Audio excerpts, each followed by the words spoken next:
They laughed, but his mother, Nell Reagan, rushed across the room and leaned over the newspaper. Dutch said the words aloud. "Dutch, did you just read that?" his mother asked. Dutch nodded. He guessed that he had. "I don't think so," his father interjected as he stretched his neck to look at his younger son. "The lad can't read. He's only been going to school for a few months, and those are big words."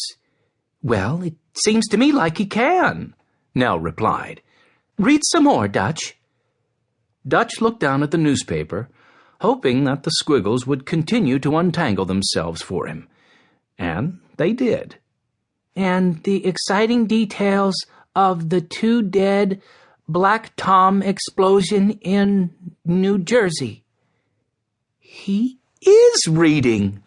Dutch's mother exclaimed as she stood to rush out the door. Minutes later, she reappeared in the room with several neighbors, who were also astonished at Dutch's newfound ability. "How'd he do it?" one of the neighbors asked Nell. "Those aren't words you learn in 1st grade." "Well, I do read to the boys every night, and I run my fingers under the words so that they can follow along. I guess Dutch just followed along more closely than I ever imagined.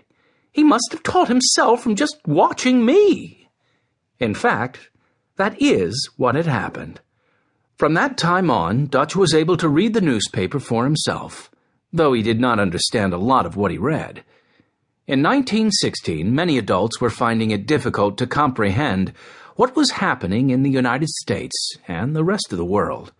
Germany, under the leadership of Kaiser Wilhelm, was at war with the rest of Europe, and people in the United States were divided about whether or not Americans should go to Europe's aid.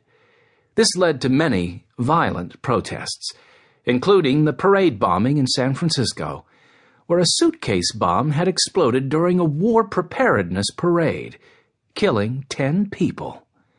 This event was the first thing Dutch had ever read about to himself. Dutch asked his father many questions about the Great War, as the war in Europe was called, and his father told him as much as he could. In April 1917, the United States declared war on Germany and entered the Great War in Europe.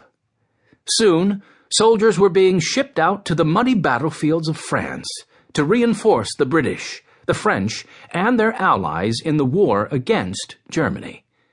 Dutch read about some of this in the newspaper, but he much preferred to read The Boy's Annual and adventure stories about people lost in Alaska or even about outer space. He wanted to learn all he could about the world, which was a challenge for a 5-year-old living in the western Illinois town of Galesburg. The Reagan family had moved numerous times since Dutch's birth on February 6, 1911, in Tampico, Illinois. By 1918, the family moved yet again. But this was the first move where Dutch was fully aware that he was leaving one place and starting over again somewhere different. While the city of Monmouth was only 16 miles away, the move meant a whole new life for a 6-year-old boy. Dutch had to start attending another public school and Sunday school, where he had to make new friends. Central school was an eye-opening experience for Dutch, who was shy and far ahead of his class with his reading. These 2 things made it hard for him to make new friends. There was one other thing that Dutch did not quite understand. Because he had an Irish surname, Reagan, and his father, Jack Reagan, spent a lot of time at the local pub, everyone assumed that Dutch was Catholic. And he was, sort of. Although Dutch attended the local Disciples of Christ Church, a Protestant denomination his mother's English side of the family adhered to, his father and all of his family were Catholics. In fact, Dutch had been baptized as an infant in the Catholic Church, but he had rarely ever attended services there. In 1918, there was much prejudice against Catholics, especially in small, isolated rural towns like Monmouth. After only 1 week of school, Dutch found himself the target of a bunch of bullies, led by a girl named Gertie. Dutch knew nothing about the group until he noticed that he was being tailed by a couple of girls. Then a group of boys joined